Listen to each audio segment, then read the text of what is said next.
કેમ છો મિત્રો? મજામાં? તો આજે આપણે બ્લોગની શરૂઆત કરી એના 3 દિવસ થઈ ગયા. કાલે એક પ્રોબ્લેમના કારણે આપણો બ્લોગ ન આવ્યો, તો આજથી આપણો બ્લોગ ડેઈલી આવશે. તો આપણે આવ્યા ત્યાં વસીમભાઈની ત્યાં થોડુંક શૂટ હાલતું હતું, તો એ બધું કરી લીધું. તો હવે એમ થયું કે હાલો આપણે એક બ્લોગ બનાવી લઈએ. અને ખરેખર આમ જોવા જઈએ ને તો બ્લોગની શરૂઆત સવારથી કરવી પડે, પણ આપણે 4 વાગ્યા પછી જ કરીએ, કેમ કે સવારે તો નિશાળે જવાનું હોય એટલે એના કારણે. અને પછી આવીને ફ્રેશ થાય તો 1-2 થઈ જાય, કે પાછું સુવાનો ટાઈમ થઈ જાય, એટલે 3-4 વાગે આપણે ઉઠીને વ્લોગ બનાવવા આવીએ. હાલો તમને એક વસ્તુ દેખાડું. ઓહો, અહીંયા બહુ ધ્યાન રાખીને હાલવું પડે. એમ કંઈ ઉપર સ્લેબ પર આવ્યું સીડી રૂમમાં ને ટેકા મૂકી ગયેલા છે. આ એક પણ ખસે ને તો બધું આપણી માથે આવશે, એટલે આપણે કંઈ ઉતામેર કર્યા વગર નિરાંતથી આપણે નીચે ઉતરી જવાનું થાય. ના વસીમભાઈ જો અત્યારે એને શોખ જ નથી, એ કંઈક ને કંઈક લઈને જતા જ હોય. ક્યાં જાવ ભાઈ? જો એ વાડી બાજુ ચાર લઈને જાય છે, કોઈક આવ્યું હશે ને. તો અમારે અહીંયા એમ જ ચાલતું હોય, કોઈ પણ આવે એટલે વાડીમાં તો વાડીમાં ચા પાઈ દેવાનું, કંઈ ટેન્શન જ નહીં. એને એમ નહીં કહ્યું તમે અહીંયા અંદર આવો બેસો. બિચારા અમારા ગામડાના હોય, આજુબાજુના વિસ્તારના, એટલે આમ ગમે ત્યાં બેસી જાય. અહીં વાડીમાં પણ બેસી જાય, એટલે એ તો કંઈ ટેન્શન જ ન હોય. અહીંયા આંબા છે 2-3, આ એક, હા બીજો, એમાં અહીંયા એક પહેલાં પણ 2 હતા. સીડી રૂમમાં હતા ત્યારે આ વાત કરેલી. જો આને આપણે બધી હરીખો કહેતા હોય છે, હરીખો અને હિંગ, આપણે કાઠિયાવાડી ભાષામાં. જો કેવી એક નંબર હો, કે ઘટે જ નહીં. આનું શાક બનાવ્યું એટલે લગભગ ખાધા જ કરીએ. આપણો ગામડાનો વિસ્તાર હોય એટલે આવી શાકભાજી ગમે ત્યાં જોવા મળતી જ હોય. આ શીંગું ને રીંગણા અને ભીંડા અને બધીની સિઝનમાં બધી વસ્તુ આપણે જોવા મળે, અને આપણે એનું શાક પણ બનાવતા હોય. તો બહુ એ સારી બાબત છે કે આપણે અહીં ઘર બેઠે જ બધી મળી જાય. બાકી બહારના લોકો છે એ બજારમાં લેવા જાય અને ભાવ માટે બાંધતા હોય. આપણે કંઈ ટેન્શન નહીં, તોડી અને શાક બનાવી નાખવાનું. કુલરેશભાઈ ઘરે હતા તો મેં એને કીધું કે હાલ ભાઈ તું તારે મારા ભેગું જ રહેવાનું. એ ક્યારના આવ્યા છે એમ તો, એક આગલા શૂટમાં પણ એ હતા, પણ થોડીક વાર પછી કે મારે એક આરામ કરવું. મેં તો વાંધો નહીં તો કરી લો. અમે બંને હાલતા હાલતા જઈએ આમ તાહિરભાઈના ઘર બાજુ, કેમ કે ત્યાં કોકનો કોલ આવ્યો હતો કે તમને ભાઈ અહીંયા બોલાવે છે, થોડુંક કામ છે તો એ પણ પતાવી લઈએ ત્યાં. હવે કામ શું છે તો ખબર નથી, મારું કામ છે અહીંયા બેનને આવો એમ કીધું. એટલે હવે આપણે શું કામ છે ત્યાં જાય તો ખબર પડે, એમને એમ તો કંઈ ખબર પડવાની નથી.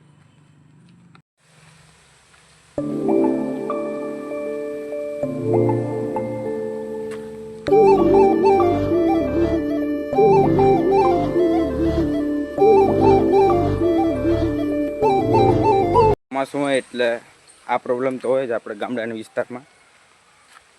નરમાં ને એમાં પાણી તો ભરાય જ છે ગમે ને. આપણે તાહિરભાઈના ઘર બાજુ આવી ગયા છે. તો આ ભાઈની દુકાન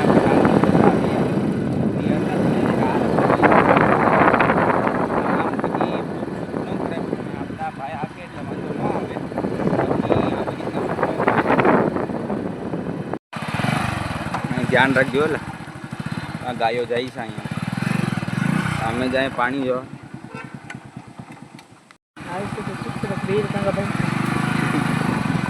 ગાય આવ્યો, ધ્યાન રાખજે આ બાજુ આવે ને.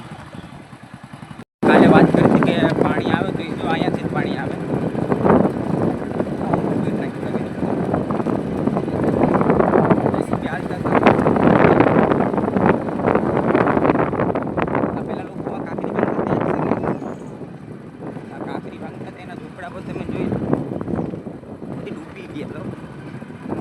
વાંધો નથી એમ તો બસ અહીંયા રાખી દે.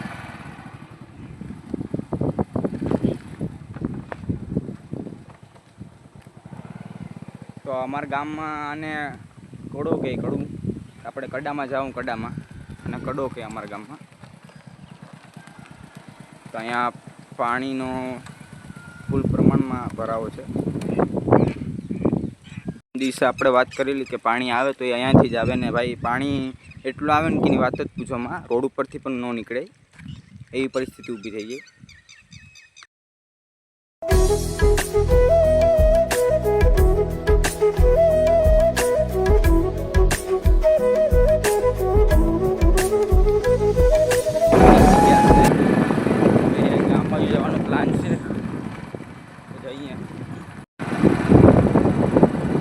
પાણી ફૂલ આવે એટલે અહીંયાથી ન નીકળાય.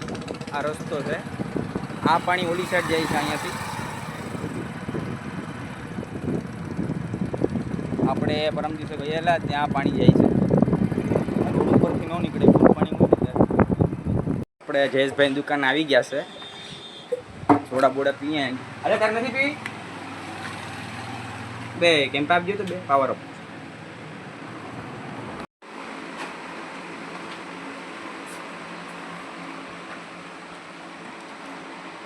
તમે કોઈ સુપર બાજુ આવો તો આપણે નર્સરીના આગળ જ જયેશભાઈની દુકાન આવી ગયેલી છે, ચામુડા પાન સેન્ટર. એની જરૂર મુલાકાત લેજો.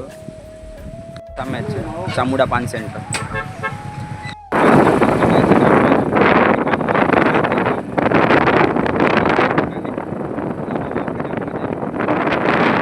અહીં ગામ બાજુ ઉગી ગયા ને અહીંયા હું તમને બતાડું. અમારા ગામનો આ મિની નદી કહેવાય આને. આપણે વેણ બાજુ છે ને પાણી આવે. ઓલી સાઈડ આપણે પરમ દિવસે ગયા હતા ને, આની તમને વાત કરું. ત્યાંથી જે આપણે કીધું ને ગામ બાજુ પાણી જાય, એ પાણી જો બધું અહીંયા જ આવે.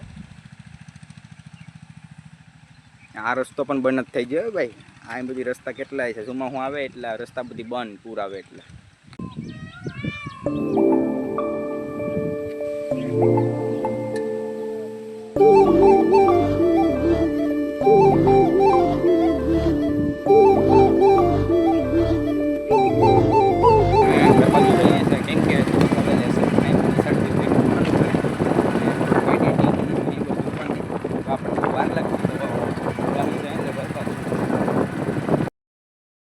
તો અમે ફાઇનલી આવી ગયા છે ગામ બાજુથી.